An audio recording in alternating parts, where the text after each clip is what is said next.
안녕하세요. 네, 한 달 만에 다시 뵙는 강지연입니다. 오늘도 R&D 융합 제품 아이디어를 가지고 얘기를 나눠볼까 하는데요.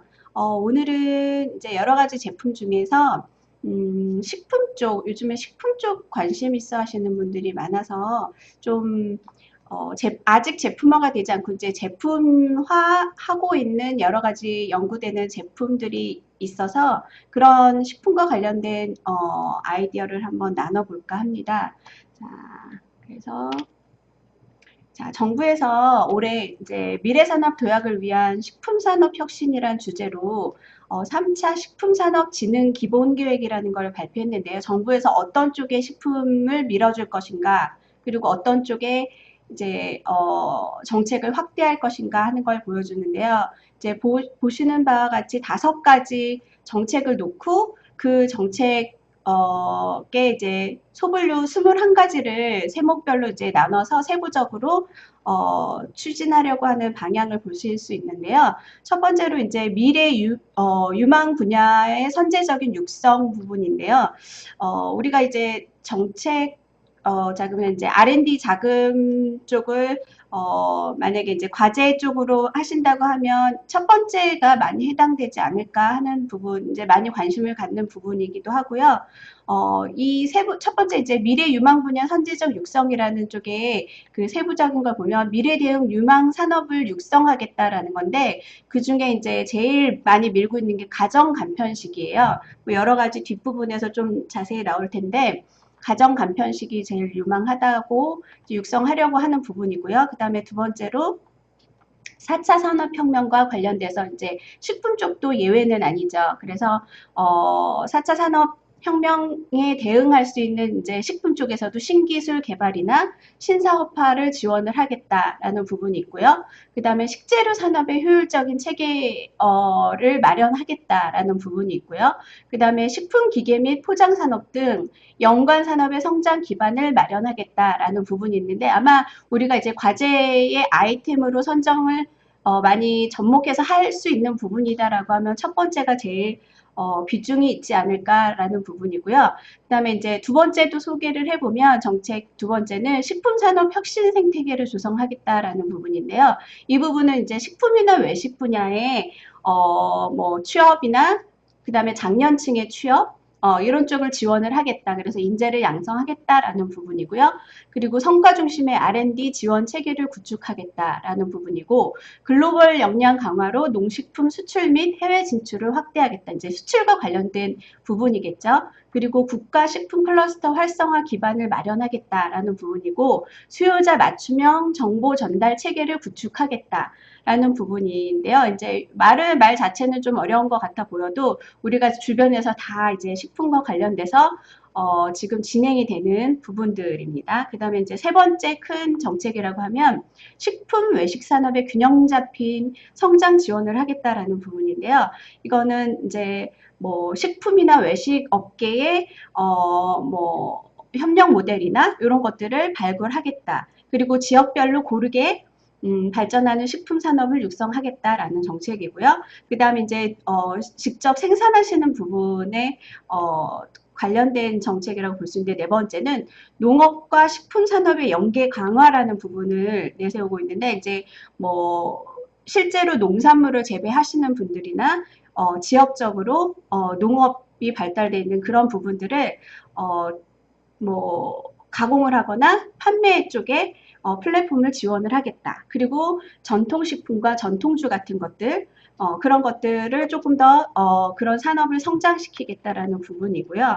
그리고 이제 원래 식품이라고 하면 굉장히 우리 산업 전반에서 이제 여러 부분의 영향력이 좀 큰데 문화와 관련이 돼 있기도 하고요. 관광과 관련이 되어 있기도 하고 여러 부분들이 관련이 돼 있어서 한식이나 음식 관광 같은 걸 통해서 국산 농산물을 좀 알리고 그런 기반을 확대하겠다라는 부분이고요. 이제 일반적인 소비자와 식품과 관련된 정책은 다섯 번째라고 볼 수 있을 것 같아요. 농식품의 소비자 신뢰를 제고하겠다. 그래서 소비자들이 정책을 직접 참여할 수 있는 부분을 확대하겠다라는 뜻이고요. 그래서 이제 식품의 안전관리와 관련되어 있다라고 보여지는 일반적인 것들은 정책은 이제 다섯 번째에 들어간다고 볼 수 있겠습니다. 그래서 이 3차 식품산업진흥 기본계획이라는 거는 일단 아까 말씀드렸던 것처럼 사회적인 변화와 그리고 이제 4차 산업혁명이 많이 확대되고 있기 때문에 이런 부분들의 이제 변화에 대응을 하기 위해서 꼭 필요하다라는 부분이고, 그 다음에 마찬가지로 우리가 되게 요즘 중요하게 생각하죠. 청년이나 장년층들의 고용을 확대하겠다라는 부분에 있어서 굉장히 그런 부분들을 중요하게 좀 잡아본 계획인 것 같습니다. 그래서 정책 내용을 좀 자세히 살펴보면 정리를 했어요. 제가 좀 정리를 해봤는데 제 이슈는 그거예요. 아까 말씀드렸던 것처럼 사회가 저출산 그리고 고령화 그 다음에 1인 가구들이 증가하고 있기 때문에 사회 구조 자체가 다 변화되고 있어요. 그래서 그런 부분 그리고 4차 산업혁명이 많이 융합이 되고 하잖아요. 그래서 그런 부분에 기술 발전에 적극적으로 식품에서도 대응을 해보자라는 정책 내용이고, 그래서 아까 10가지 이제 유망 분야를 육성한다라는 부분이 있었는데, 그 중에 이제 식품 쪽을 보면 가정 간편식을 많이 육성을 하겠다. 그 다음에 고령 친화 식품, 그리고 기능성 식품 등을 육성하겠다라는 부분인데 이거는 이제 간편성과 건강을 중시하는 그런 쪽으로 육성을 해보겠다라는 거고요. 그래서 식품 쪽에 관련 이제 아이템 같은 거를 어떤 기존에 이제 판매되는 식품이나 제조되는 식품이 있는데 거기다가 우리 이렇게 과제와 연결해서 아이템을 뭔가 생각하신다고 하면 이렇게 간편성이나 건강을 중시하는 부분도 넣으시면 좋을 것 같고요. 그래서 이 유망 분야를 육성하겠다라는 건 이제 법적 근거와 산업 표준을 마련을 하고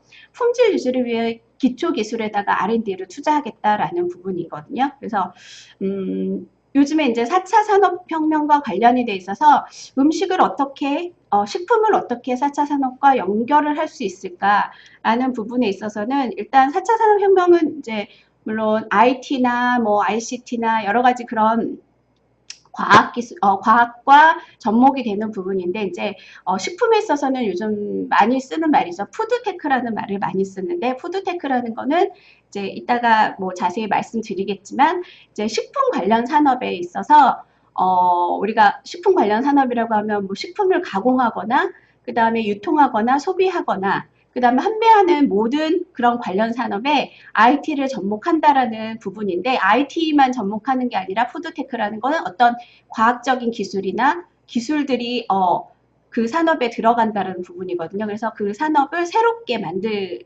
만들어내는 거. 그런 거를 통틀어서 요즘에 푸드테크라고 하는데 굉장히 범위가 좀 다양해요. 여러분들이 이제 생각하시는 것보다도 훨씬 더 다양한 부분이 들어가는데 그런 부분에 R&D를 투자하겠다라는 거고요. 그 다음에 이제 기능성 식품 부분에는 진입장벽을 낮춰서 새로운 제도를 도입하겠다. 그리고 신산업과 관련된 규제를 개선하고 새로운 시장을 창출할 수 있도록 육성하겠다라는 거고요. 4차 산업혁명과 관련돼서는 차세대 10대 기술 분야를 선정을 했습니다. 식품과 관련돼서. 그래서 개인 맞춤형 식품 3D 프린팅이라는 부분이에요. 그래서 앞으로 왜 없어질 직업 중에 하나가 요리사라는 얘기들이 많이 있잖아요. 그래서 물론 이제 완전히 없어지지는 않겠지만 요리사가 만들어낼 수 있는 식품을 3D 프린터로 대체하겠다라는 부분이 굉장히 대체가 된다라는 부분이 많으니까 일단 개인 맞춤형 식품 3D 프린팅을 개발하겠다라고 선정을 했고요. 그 다음에 이제 앞으로 환경이나 지구의 그런 여러 가지 문제들 그런 것들에 대응하기 위해서는 대체 식품을 많이 만들어내겠다라는 미래형 대체 식품 같은 것들을 이제 기술 분야로 선정을 했습니다.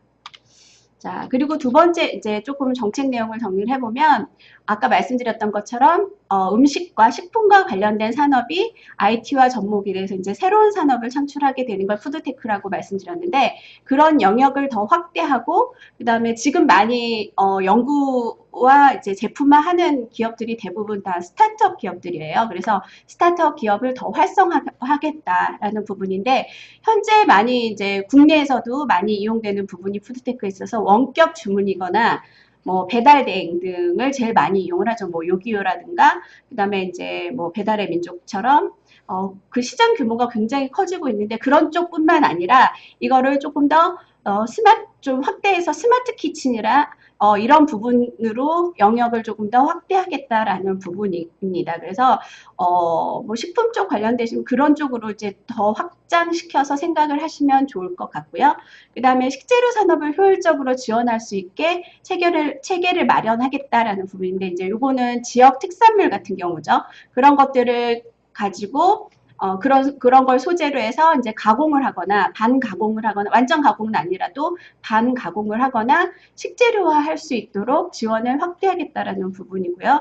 그 다음에 이제 식품 기계나 포장재 산업 같은 부분에 있어서도 연관 산업 분류를 신설하고 식품 기계를 국산화하는 부분 그리고 스마트 포장재를 개발하겠다라는 부분을 정책으로 내세우고 있고요. 그래서 좀 관련 있는 기업들 중에 무슨 포장재와 관련 있으신 기업도 있을 수 있을 것 같아요. 그래서 그런 부분에 그리고 또 어떤 식품을 제조하는 부분에 있어서도 어떻게 식품을 제조해서 과제를 하지라는 생각보다는 일단 조금 더 생각을 키워서 식품을 만들어내는 기계를 보급한다던가 이런 식으로 하는 부분을 고려해 보시는 것도 굉장히 좋을 것 같습니다. 그리고 한식진흥법을 제정하겠다라는 부분이에요. 그래서 일단 크게 정책 내용은 이런데 오늘 그래서 식품과 관련된 부분을 한번 좀 보려고 해요. 그래서 지금 보시는 건 뭘까요? 어떤 컵에 뭐가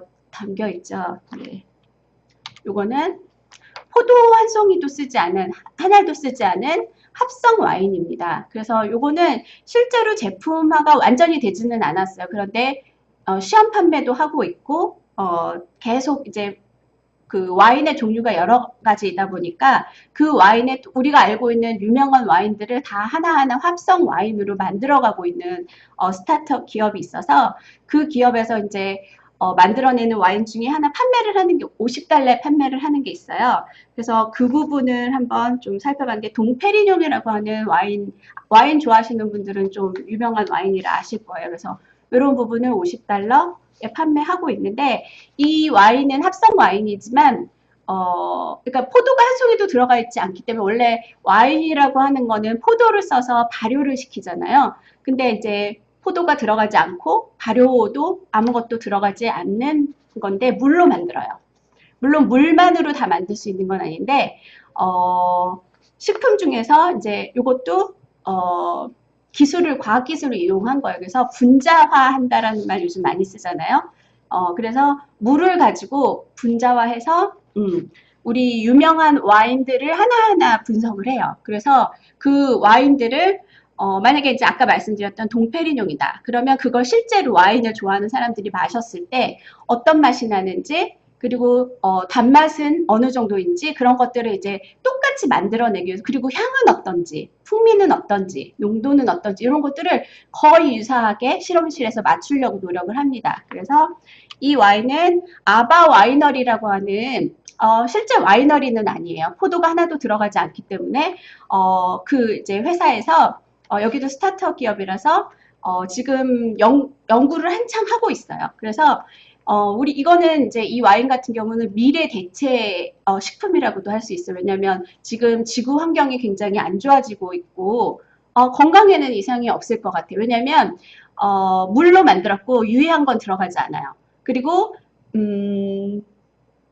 만약에 그 와인에 미네랄이 어느 정도 이렇게 다 분석을 해요. 그래서 미네랄이 어느 정도 포함이 돼 있다 그러면 미네랄도 조금 섞어주고 그 다음에 이제 단맛이 어느 정도 나서 실제로 이 진짜 와인을 이렇게 나눠서 분석을 해서 보면 단맛이 만약에 이제 뭐 설탕이 어느 정도 들어가 있다라는 부분이 있으면 똑같이 그렇게 만듭니다. 그래서 앞으로 이제 커피도 마찬가지고 와인도 마찬가지고 한 2050년쯤 되면은 거의 우리가 좋아하지만 마실 수 없는 상태가 된다고 해요. 그래서 그때쯤 되면 아쉬울 수 있으니까 미리 지금 합성으로 와인을 만들고 있는 겁니다. 그래서 실험실에서 와인을 제조하는데 분자 단위로 얘도 쪼개요. 재료를 쪼개가지고 이거를 복제를 해요. 실제로 그 원래 와인하고 똑같이 성분을 복제를 해서 완성하는 계획이라고 하고요. 그 다음에 이제 아미노산이 들어가면 똑같이 아미노산을 똑같이 투입하고 설탕도 그만큼 투입을 하고 그리고 이제 가스도 우리가 보통 이제 풍미라고 하는 부분이 향이나 이런 것들도 복제를 해야 되잖아요. 그런 부분들은 이제 가스 질량 분석기를 통해 가지고 분석을 해서 똑같이 맛과 냄새까지도 유사하게 복제해 내려고 화합물을 조금씩은 넣고 있습니다. 근데 몸에 안 좋은 그런 화합물은 아니고요. 자, 이걸 이제 어떤 와인을 분석을 했을 때 이렇게 뭐 아미노산이 어느 정도 포함이 되어 있는지, 그다음에 산성 농도, 그 농도는 어느 정도인지, 무슨 그다음에 이제 단맛이 들어간 설탕이라든지 이런 것들이 어느 정도 포함되어 있는지에 맞춰서 똑같이 만들어내는 노력을 하고 있는 합성 와인입니다. 그래서 일단 그 해외에서 마셔본 사람들은 뭐 그리 나쁘지는 않다고 리뷰를 써놓은 것을 보았습니다. 그래서 한 가지만 만들어내는 게 아니라 모든 유명한 종류의 와인들, 사람들이 좋아할 만한 와인들은 다 똑같이 복제해 내려고 노력하고 있다고 하니까 좀 기다려보면 아마 합성 와인을 우리가 자연스럽게 마실 수 있게 되지 않을까 싶은데요. 근데 이제 한편으로는 포도가 하나도 들어가지 않았기 때문에 와인이라는 말을 쓰는 거는 부당하다라는 와인 애호가들의 그런 항의도 있어서 앞으로는 와인이라는 말을 쓰게 될지 어떨지는 잘 모르겠지만 어쨌든 아직까지는 이제 와인이라고 우리가 불러줄 수 있을 것 같고요. 그래서 미래 대체 식품으로 물을 가지고 와인도 만들어내고요. 이런 거는 이제 과학기술이 분자에 관련된 거니까 뭐 어떤 내용물을 어떻게 했을 때 어떻게 쪼개서 넣고 첨가하고 했을 때 똑같이 복제해 낼 수 있다라는 기술이 들어가는 부분이니까 이런 거는 이제 연구실에서 많이 탄생을 하겠죠. 그리고 두 번째는 뭘까요? 자, 두 번째는 뭐 햄버거처럼 보이지 않으세요? 자, 위에 올려져 있는 게 닭고기입니다. 치킨처럼 생겼는데 무슨 치킨 버거 같죠? 치킨 버거처럼 생겼는데 실제로 요거는 동물 세포로 만들어서 배양을 한 치킨이 나왔습니다. 그래서 이거는 멤피스 미트라는 여기도 스타트업 기업입니다. 그래서 여기서도 연구를 해서 실제 제품이 나왔고 여러 가지 이제 닭고기뿐만 아니라 지금 이제 성공한 거 닭고기 성공했거든요. 그래서 닭고기뿐만 아니라 돼지고기, 소고기까지 이렇게 계속 연구를 하고 있는데 우리가 이제 지구의 환경을 제일 오염시키는 게 사실 동물들을 키우는 거라고 합니다. 왜냐하면 동물들이 내뿜는 가스들도 있고 그 다음에 소나 돼지 이런 동물들이 뭐 방구를 한번 낄 때마다 그 가스가 어마어마하게 지구에 안 좋은 영향을 미치는 여러 가지가 있기 때문에 그런 부분에 있어서도 그렇고 그래서 지구의 환경을 제일 오염시키는 게 동물 가축을 사육하는 일이라고 하는데 앞으로는 그런 것들을 조금 줄이기 위해서 이제 소나 돼지, 닭 같은 걸 좀 조금 키우고 이런 부분은 이제 세포로 만들어서 배양을 하는 시간이 걸리겠죠. 그래서 채취를 해서 실험실에서 배양을 해서 똑같은 맛과 똑같은 육질을 가진 배양육을 만들어낼 수 있을 거라 생각합니다. 그래서 이런 부분, 그래서 작년 3월에 닭고기를 성공했고요. 근데 이제 문제가 있어. 아직 완전히 그래서 시판되지 못하는 이유가 정부의 시판 승인 절차 기간이 너무 오래 걸리고 비용도 많이 든대요. 근데 실제로 요 450g을 고기를 만들어내기 위해서는 인공고기 생산하는데 우리나라로 260만 원이 든대요. 그러니까 굉장히 많은 돈이 드는 거죠. 소량의 고기를 만들어내는데. 그래서 앞으로는 비용을 줄이는 문제에 굉장히 관건일 것 같고요. 그래서 계속 연구를 해나가서 나중에는 우리가 요 배양육이나 그다음에 이제 제가 아직 오늘은 소개하지 않았는데 여러분 많이 알고 계신 것처럼 요즘에는 이제 콩고기라든지 식품으로 만든 단백질이나 고기들도 있잖아요. 그래서 많이 사랑받고 있기 때문에 그런 부분들도 이제 자연스럽게 우리가 섭취하는 것처럼 이 동물 세포로 만든 배양육도 가격이 내리면 맛있게 먹을 수 있게 될 날이 머지 않았다라는 생각이 듭니다. 자, 이건 뭘까요? 이거는 뭔가 예쁜 컵이랑 빨대 같은 게 보이죠? 먹는 컵과 빨대입니다. 이것도 마찬가지로 이제 스타트업 기업에서 만들고 있는데 롤리웨어라고 하는 곳에서 만든 먹는 빨대와 먹는 컵입니다. 이거는 이제 천연식 재료를 가지고 빨대를 왜 미국의 어디죠? 갑자기 생각이 안 나네요. 미국에서 어떤 주에서는 이제 빨대 사용을 금지했죠. 그래서 뭐 어른들은 상관없겠지만 아이들이 빨대로 뭔가 마셔야 되는 것들에 있어서 이제 좀 제약이 될 텐데 이 빨대가 나옴으로써 이 빨대로 먹고 뭐 씹어 먹을 수도 있고요. 맛이 없다 그러면 뭐 안 먹을 수도 있고 자연으로 돌아갔을 때도 분해가 되기 쉽고 하는 부분이 있어서 많이 이용이 될 것 같은데 이거는 이제 천연식 재료를 만들었어요. 우리 생수를 대체하는, 요즘에 이제 플라스틱이 워낙 환경 오염의 주범으로, 바다에도 심각한 오염이 되고 있고 하잖아요. 그래서 얼마 전에는 실제 플라스틱을, 분해하는, 원래 플라스틱이 이제 하나가 분해가 되려면 땅에 묻었을 때 100년은 걸린다 하잖아요. 그런데 그걸 단축시킬 수 있는 효소?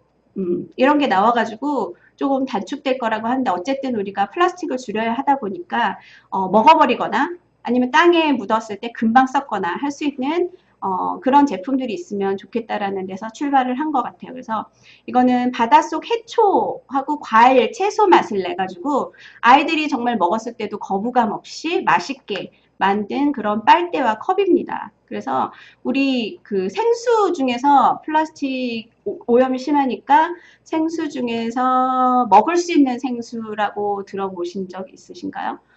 요즘 이것도 어느 나라에서 계속 개발해서 제품화가 됐거든요. 그러니까 오래전에 나왔었는데 영국에서 학생들이 만들었어요.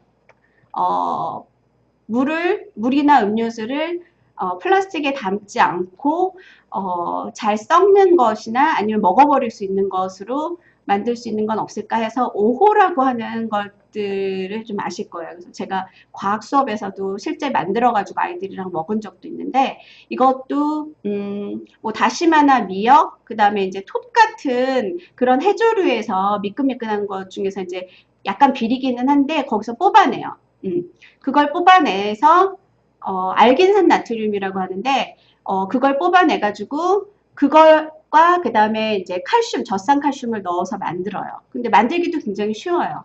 그래서 물에 타가지고 알긴산 나트륨을 막 저어서 녹으면 그 다음에 이제 거기 따로 젖산 칼슘을 물에 녹인 물을 집어넣어요.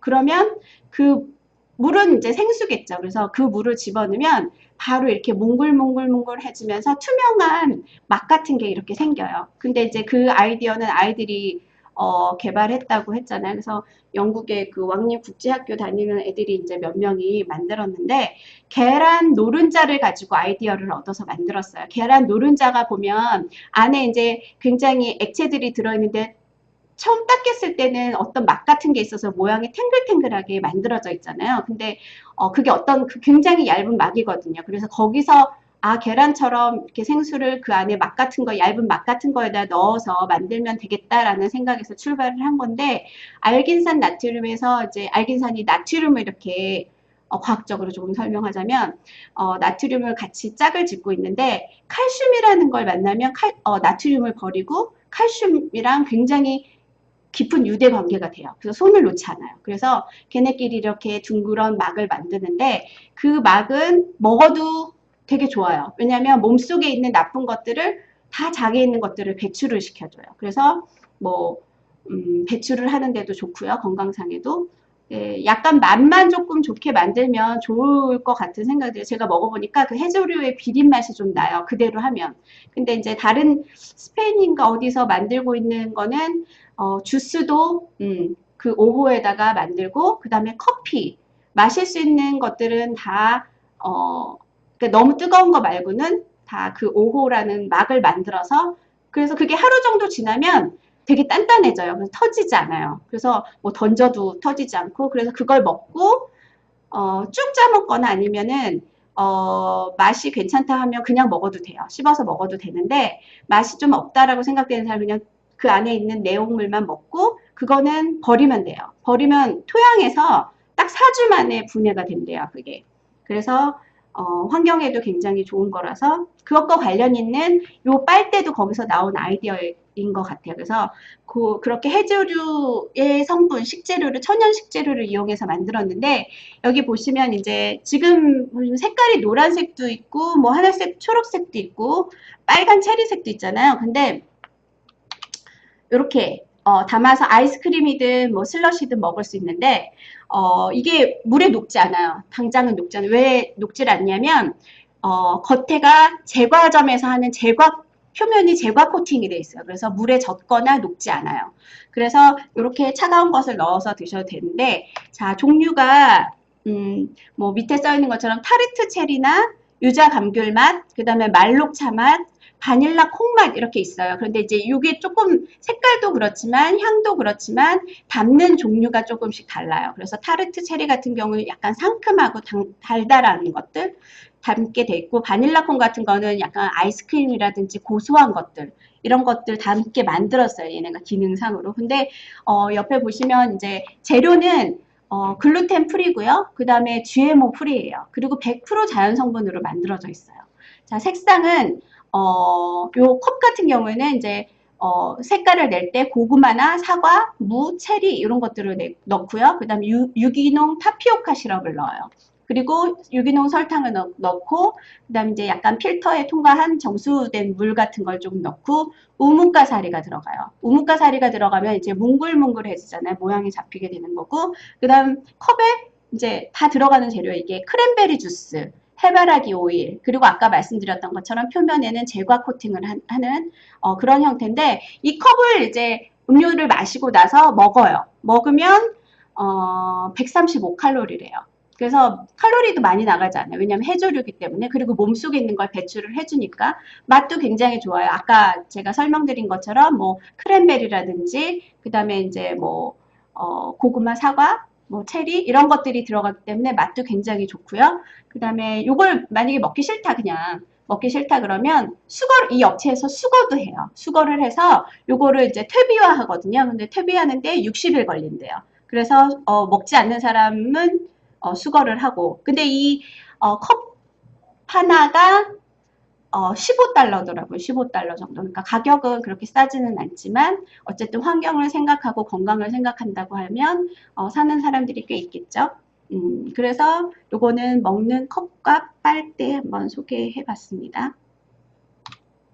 자, 아이고, 뭔가 텍스트가 나왔네요. 이건 뭘까요? 쥐미스라고 써있는데 옆에 뭐 견과류도 있고 초콜릿 바 같죠? 이거는 친환경 곤충식품입니다. 요즘 우리나라에서도 이제 곤충 관련해서 연구를 많이 하고 곤충 식품을 많이 만들어내는 걸로 알고 있어요. 식재료로. 그런데 이제 대부분 사람들이 곤충 하면 굉장히 좀 먹기에는 혐오스럽다라고 생각하는데 이 초코바를 누가 모르고 그냥 알지 않는 상태에서 초코바다 그러고 줬을 때는 잘 먹을 수 있겠죠. 왜냐하면 실제 맛도 초코바니까.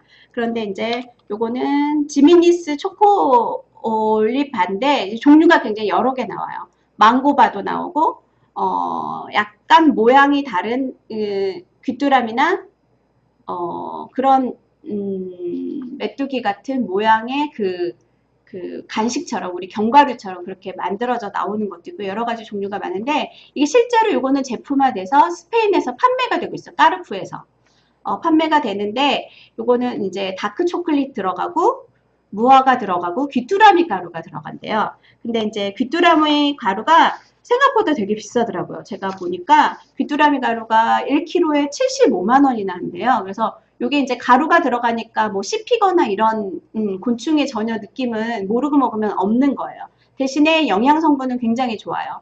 지방도 있고 적당히 섬유질도 있고 단백질도 함량이 많고 아미노산이 굉장히 풍부해서 먹었을 때 이제 든든한 우리가 주변에서 사서 먹는 그 초코바는 당분이 많이 들어있고 그래서 몸에 좋다기보다는 좀 건강에 좀 안 좋을 수 있잖아요. 다이어트나 이런 부분에도 그렇고 지방이 많이 쌓일 수 있는데 이거는 귀뚜라미가 들어가 있어서 단백질 함량이 높은 초콜릿이에요. 그래서 오히려 아몬드나 이런 견과류가 들어간 것보다도 훨씬 단백질이나 아미노산이 풍부해서 몸에는 굉장히 좋다고 하고요.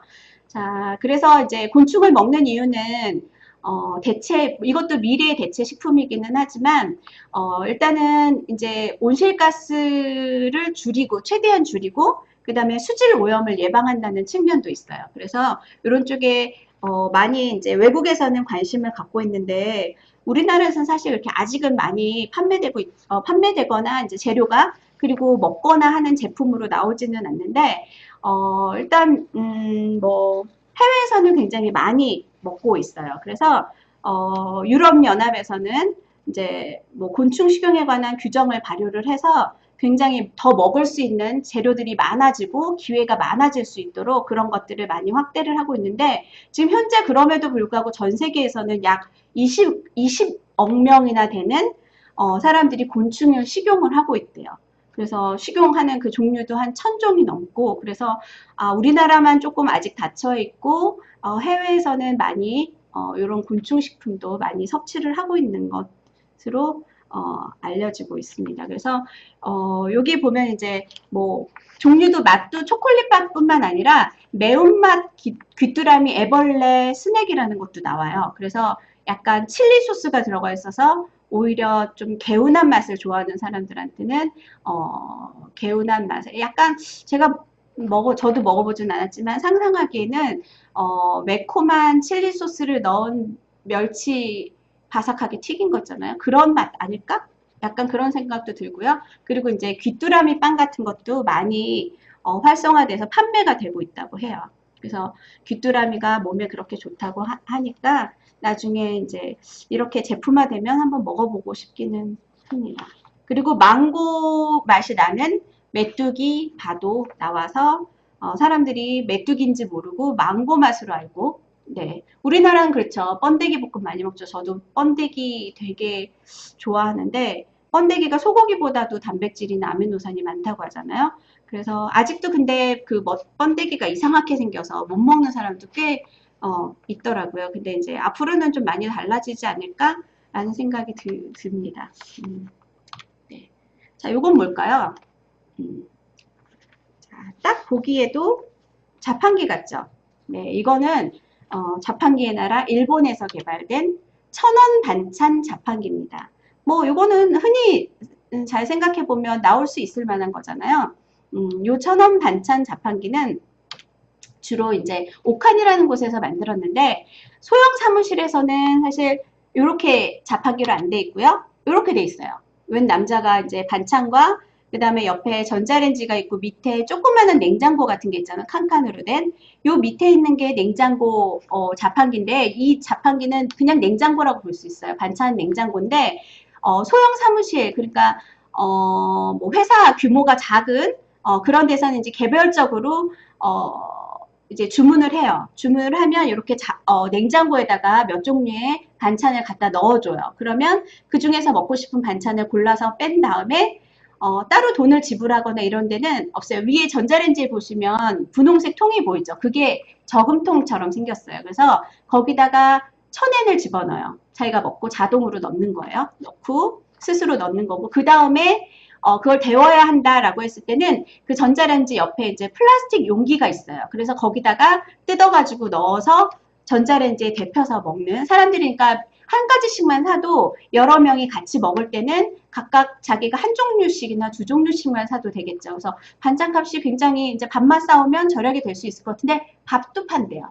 이 안에. 그래서 밥도 안 싸와도 되는 근데 이제 물론 우리 가까이 나가면 편의점도 있고 일본도 워낙 편의점이 잘 돼 있어서 판매되는 도시락 종류도 많고 맛있게 나오기는 하는데 그래도 이 반찬 자판기에서 나오는 반찬이 조금 편의점과 다른 점은 유해한 그런 식재료가 하나도 들어가지 않고요. 그래서 이제 집밥을 생각하고 있는 집밥을 항상 그리워하거나 먹고 싶어하는 그런 사람들은 오히려 편의점은 인스턴트잖아요. 뭐 그날 매일 나온다고 해도 인스턴트이기 때문에 그것보다는 이 반찬 자판기에서 나오는 반찬이 훨씬 집밥에 가깝고 그 다음에 이제 원하는 입맛대로 고를 수 있으니까 좋고 그 다음에 방부제도 들어가 있지 않대 매일매일 해서 넣어놓기 때문에 첨가제도 들어있지 않고요. 그래서 그런 점이 조금은 더 건강을 생각해서 도움이 된다라는 부분에서 굉장히 호응을 많이 얻고 있다고 해요. 그리고 만약에 이제 아까 말씀드렸던 요 자판기 같은 경우에는 요거는 굉장히 큰 복도의 대형 자판기잖아요. 그래서 요거는 이제 사무실이 있지만 소형 사무실이 여러 개 밀집되어 있는 경우에는 그러니까 특히 지금 여기 이제 저희 협회 같은 곳에도 복도에 하나 이런 자판기가 있다라고 하면 자판기에서 뽑아다가 사무실에서 같이 이제 모여 앉아서 도시락을 먹거나 담소를 나누면서 밥을 먹을 수 있다라는 편리한 점이 있어요. 그래서 일본 사람들은 이렇게 어디 나가서 먹는 것도 좋지만 나가서 먹으면 시간 낭비도 되고 메뉴도 골라야 되고 줄 서서 기다려야 되고 하는 부분이 있고 돈도 더 많이 들기 때문에 오히려 이 자판기를 선호하는 이유가 싸고 동료들과 앉아서 먹으면서 얘기하고 금방 먹고 치우고 자기가 하고 싶은 일을 할 수 있어서 되게 좋아한다라고 해요. 그래서 그런 부분에 있어서는 이제 굉장히 좋을 것 같고요. 여기 자판기 안에 있는 밥도 몇 종류가 있고요. 볶음밥 종류도 몇 종류가 있어요. 그리고 나머지는 다 반찬들인데 그 모든 것이 다 1,000원씩이에요. 그래서 1,000원이면 이제 굉장히 싸잖아요. 그래서 먹고 싶은 걸 몇 가지 골라서 먹어도 부담스럽지 않은 점심과 저녁을 먹을 수 있을 것 같습니다. 그래서 이렇게 자판기 애용하고요. 이렇게 기본 자판기는 똑같아요. 자, 요거는 지금 들고 있잖아요. 굉장히 자랑스럽게 들고 있는데 고등어 데리야끼인데 굉장히 맛있대요. 우리가 고등어 사실 요런 조림 같은 경우는 냄새가 나서 어디 뭐 식당에 가지 않는 한 먹기 힘들잖아요. 근데 요거는 이렇게 포장이 돼 있는데 냄새 나지 않는 맛있는 데리야끼 소스로 돼 있어서 좋다고 하고요. 그 다음에 이제 현미밥 같은 것들도 있어서 건강을 생각하는 다양한 만찬을 할 수 있도록 자판기 이용하고 있고요. 근데 우리나라에서도 여기 지금 이제 제가 자료 화면에 넣지 않았지만 고기 자판기가 있어요. 고기 한번 사 먹어 보신 적 있으신가요? 고기는 뭐 팔아도 뭐 그렇게 많이 손이 안 갈 것 같은데 아직은 많이 널리 보급이 되지 않았어요. 그런데 농협에서 이제 테스트로 2곳에서만 판매를 하고 있어요. 그래서 뭐냐면 본사하고 그다음에 이제 농협 본사 옆에 보면 KT NG라고 서대문 그쪽에 이제 빌딩이 있는데 거기 2곳에서만 판매를 한대요. 그래서 그냥 생긴 거는 일반 네모난 자판기 무슨 키오스크처럼 생겼어요. 그리고 양쪽에 좀 분리가 돼 있어서 한쪽은 한우, 한쪽은 돼지고기, 한돈 이렇게 해가지고 살 수 있는데 키오스크에서 이제 자기가 먹고 싶은 거를 주문을 하는데 요거는 뭐 시장에서 사는 것과는 다르게 포장이 다 각각 돼 있잖아요. 그런데 사회적 흐름에 맞게 1인분씩 다 포장이 돼 있어요. 1인분씩 포장이 돼 있고 소포장으로 되어 있는데 일단 뭐 주문을 해서 먹는 거는 주문을 해서 가져가는 건 편한데 포장 자체가 종이 포장으로 되어 있어요. 안에가 보이지 않는 종이 상자로 되어 있는데 까만색 이렇게 포장 상자로 되어 있는데 일부러 이 종이 상자로 되어 있대요. 근데 이제 우리가 생각하기에 그러면 만약에 회사 근처에서 집까지 사가지고 가는데 이거는 냉동이 아니에요. 여기서 자판기에서 판매하는 고기들은 다 냉장된 고기거든요. 그래서, 그러면 집에까지 가면서 변질되지 않을까라는 걱정이 될 수도 있잖아요. 그런데 이 종이로 포장이 돼 있는 데는 이유가 있는데 그 안에 이제 비닐로 진공 포장이 되어 있고요. 그 다음에 겉에 박스가 종이 박스인데 이건 오히려 열 전도율이 낮아서, 뭐, 날씨가 좀 주변의 날씨가 덥다라고 이렇게 따뜻하거나 덥다라고 했을 때도 열을 많이 전달하지 않기 때문에 오히려 종이 박스가 오랫동안 그 냉기를 보관을 한다. 그러니까 얼린 게 아니기 때문에 그래서 이제 그 포장재가 좀 특수한 그런 포장재로 이렇게 만들었고 보통 한두 시간까지는 변질이 전혀 안 된대요. 그 상태 그대로 있다라고 하고요. 그리고 이제 양념된 육류도 판매를 해요. 무슨 소불고기나 이런 것처럼. 그래서 그거는 바로 전자레인지에다가 넣어서 데워 먹을 수 있게 그렇게 판매를 하고 있고 제일 좋은 거는 이제 농협에서 판매를 하는데 원산지가 속여지지 않는다는 거죠. 이제 우리 일반 그런 정육점에 가면은 사실 뭐 포장지가 돼 있는 것도 아니고 고기를 갖다 그냥 잘라서 판매를 하는데 원산지를 속일 수도 있잖아요. 그 사람들 말만 믿고는. 그런데 이거는 농협에서 판매를 하고 다 이제 소를 키우고 돼지를 키우는 곳에서 직접 가지고 와서 포장을 한 거기 때문에 원산지에 대한 우려가 전혀 없어서 그런 건 이제 확실하고 요거는 그래서 지금은 현재 이제 두 군데밖에 설치되어 있지 않지만 앞으로는 조금 더 늘려서 2020년까지는 한 2,000개 지점에서 이제 판매를 할 수 있도록 할 예정이라고 합니다. 그래서 우리나라에서도 판매하는 고기 자판기에 관해서 잠깐 이제 말로 소개를 해봤고요. 자, 요거는 뭘까요? 요거는 뭐 아시는 분들은 딱 보면은 대충 뭔지 아시겠죠? 자, 유기농 채소를 재배할 수 있는 실내 재배 시스템입니다. 뭐 말이 시스템이지 그냥 뭐 기계처럼 만든 거죠. 그런데 채소를 흙 없이 그러니까 우리가 채소를 심고 가꿀 때는 집에서 할 때는 꽤 손질도 많이 가고요. 손길도 많이 가고 대략적인 노하우가 있어야 돼요. 근데 저 같은 경우에도 많이 집에서 이제 맞춰서 키우다가도 식물이 조금 자라다가 죽게 된 경우가 진짜 많거든요. 그러니까 성공하는 확률이 별로 없어요. 근데 요거는 흙 없이 그러니까 특별히 우리가 뭐 화분을 갖다가 흙을 갖다가 뭐 거름을 주고 물을 어떻게 맞춰주고 이런 거를 별로 신경 쓸 필요 없이 재배할 수 있는 채소를 재배할 수 있는 거죠. 그래서 재배할 수 있는 시스템인데 요거는 이제 미라클 그로라고 하는 데서 만들었는데 그 미라클 그로에서 이런 종류의 여러 가지 재배기를 좀 많이 만들어요. 근데 에어로 가든이라고 하는 건데 요거는 씨앗을 뿌리지 않고 또 흙도 필요 없어요. 근데 요거는 어떤 키트가 있어요. 왜 우리 커피처럼 커피에도 보면 이제 커피 마시기 위해서 캡슐 같은 거 넣잖아요. 그런 캡슐 키트가 있어서 그 안에 흙도 들어있고 씨앗도 들어있어요. 그래서 요거를 자, 앞에 보시면 이제 어떤 액정이나 이런 액정이 있고, 그 다음에 위쪽에 보면은, LED 이제 조명이 있는데, 요걸로 자라요. 어떻게 하냐면, 와이파이를 연결을 하면, 이제 앞에 부분에 있는 액정과, 그 다음에 내 핸드폰에 와이파이를 연결을 해서, 어디서나 이제 여행을 가도 따로 물을 주거나, 얘가 죽을까, 뭐 온도는 어떨까, 이런 걱정을 하시지 않아도 돼요. 어느 곳에서나 식물이 어떻게 자라고 있는지 모니터링 할 수 있어요.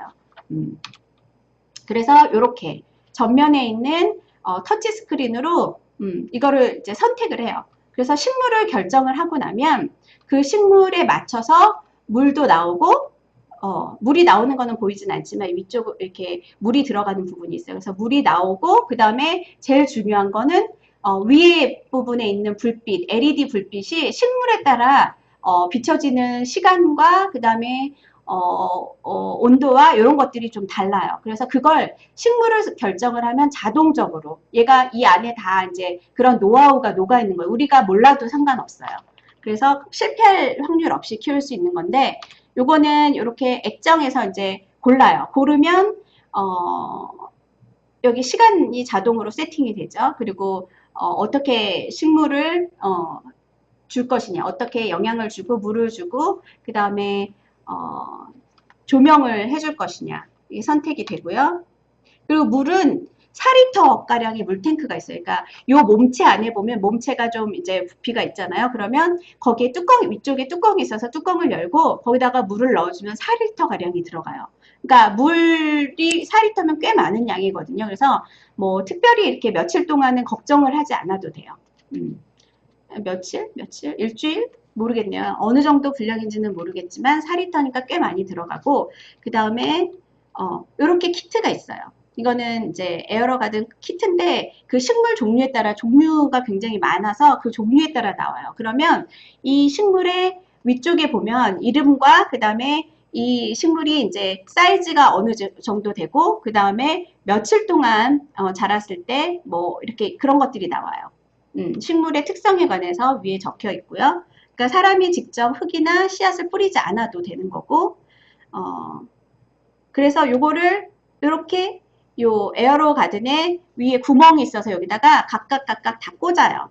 꽂아 놓으면 그게 그 안에서 이제 온도와 습도와 그 다음에 조명에 맞아서 자랄 수 있도록 되어 있고요. 그 다음에는 이제 꽂으면 이렇게 플라스틱을 덮어주게 돼 있어요. 그러면 얘가 플라스틱을 덮음으로써 이제 온실 효과를 주는 그런 거고요. 그래서 온도도 요 안에서 알맞게 조절이 되고 해서 이제 우리가 채소를 재배할 수 있게 그렇게 키워주고요. 그리고 아까 그 물을 넣는 곳이 있었잖아요. 물 넣는 곳 말고 다른 곳을 이렇게 또 밀면 거기에 이제 영양제를 넣을 수 있는 부분이 있어요. 그래서 영양제를 뭐 한 통 다 넣거나 이러진 않고요.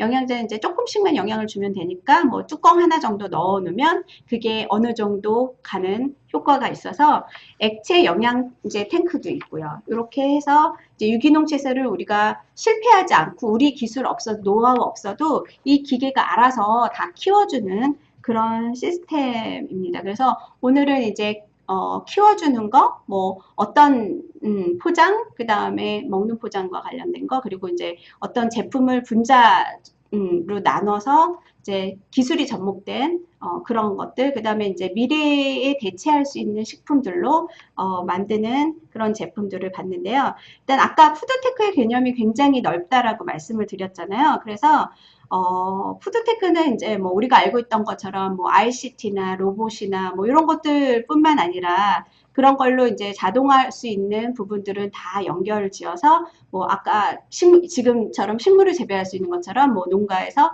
스마트팜이나 이런 걸로 그래서 가정에서 재배할 수 있는 것들을 기계를 제조하는 거죠. 그리고 그런 부분들 만들 수 있고요. 그 다음에 이제 조금 분야를 설명을 해보자고 하면, 뭐, 아까 말씀드렸던 것처럼 이제, 음식을 검색하거나, 검색을 할 때 이제 추천을 해주고, 그런 배달해주고 이런 것들을 이제 빅데이터화해서 많이 만들고 있잖아요. 그런 것들, 그리고 식재료를 배송하는 것들도 요즘 굉장히 많아요. 그래서, 뭐, 요즘 몇몇 기업들에서 이제 마켓컬리 뭐 이런 저는 그런 곳에서 가끔 주문을 하는데 밤 11시까지 주문을 하잖아요. 그러면 그 식재료를 신선하게 배달을 해주려고 새벽 2시에 집으로 배달이 와요. 물론 조금 귀찮기는 해요. 그러니까 아파트 같은 경우에는 비밀번호가 있어서 1층에서 들어오지 못하는 곳 같은 경우에는 비밀번호를 알려주거나 아니면은 이제 인터폰을 해서 제가 문을 열어줘야 되는 경우도 있는데 그래서 새벽 2시에 받아본 적이 있어요. 굉장히 신선하기는 해요.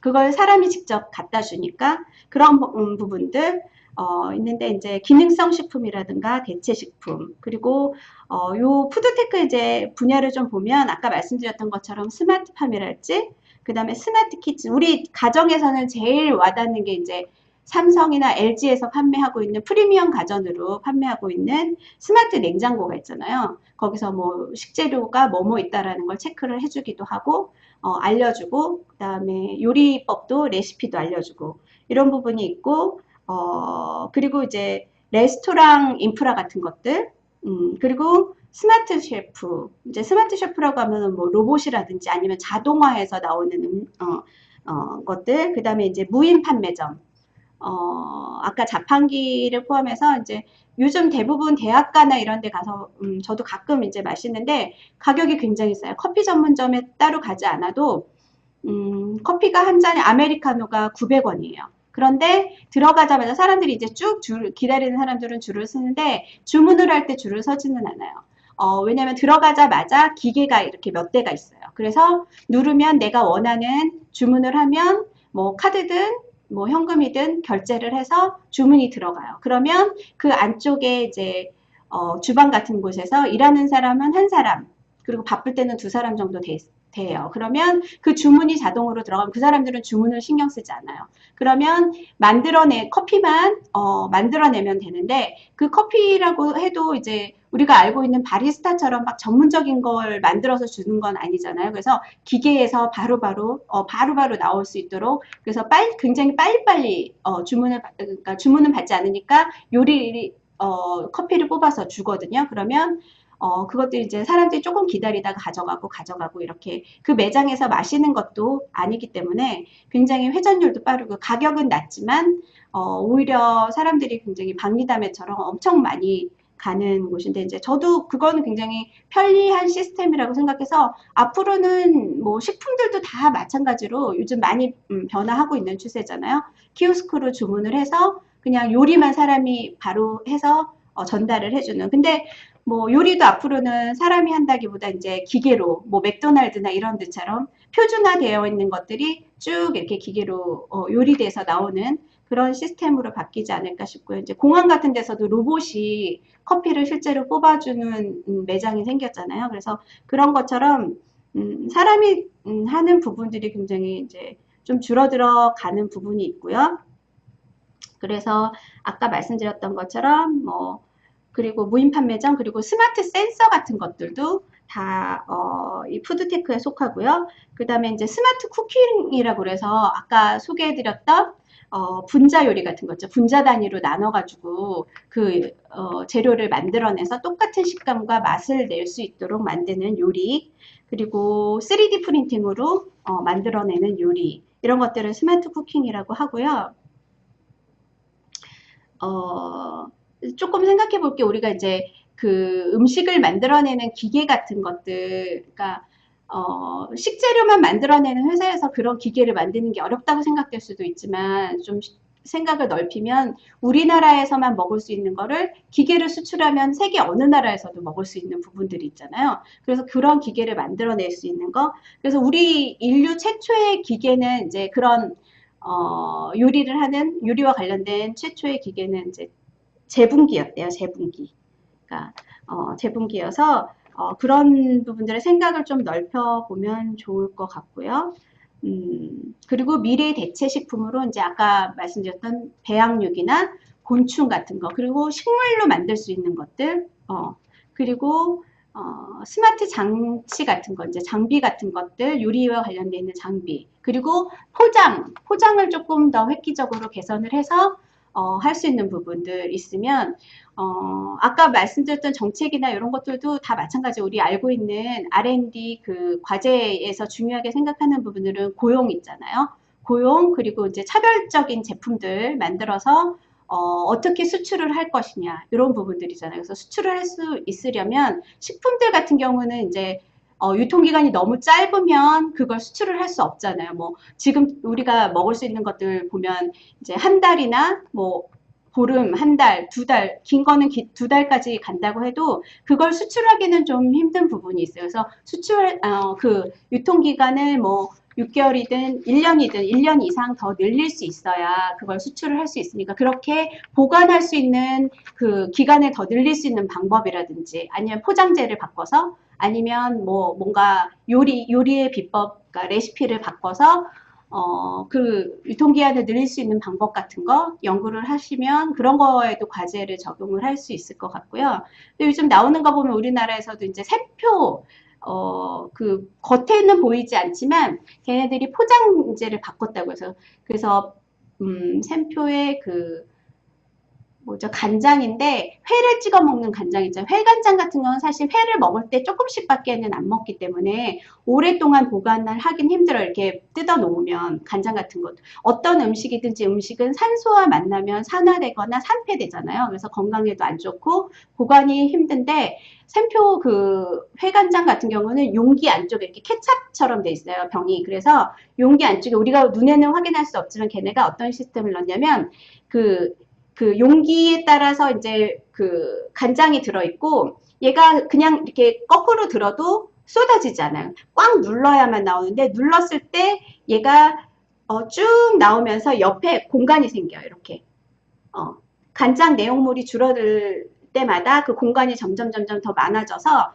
얘가 그 윗부분 막에도 좀 다르겠죠. 그래서 산소가 들어가지 않고 간장 쪽으로는 들어가지 않고 옆으로 이렇게 들어가서 얘는 용기는 그대로 있지만 안쪽에 있는 간장은 줄어들면서 옆에 산소가 그 옆으로 가서 실제 간장과는 산소가 닿지 않아서 오랫동안 보관할 수 있는 그렇게 용기를 바꾸고 있고, 그 다음에 CJ에서인가 어디서 나오는 CJ일 거야 아마. 그 김치 포장지도 요 최근 들어서 바꿨대요. 그래서 김치도 산소와 만나면은 이제 많이 시큼해지고 이제 발효가 더 진행되고 하잖아요. 그런 부분을 용기를 바꿔가지고 오랫동안 그 맛이 보존되고 보관할 수 있도록 용기를 많이 바꾸고 있어요. 그래서 실제로 국내에서 나오는 제품들도 그렇게 건강도 생각하고 유통기간을 조금이라도 더 늘리기 위해서 그렇게 포장재들을 많이 바꾸고 있거든요. 그래서 뭐 식품과 관련된 뭔가 제조를 하시는 분들이라면 관련이 있다라고 하면 그걸 오랫동안 보관할 수 있는 포장을 어떻게 하면 개선을 하면 될까를 연구해 보시는 것도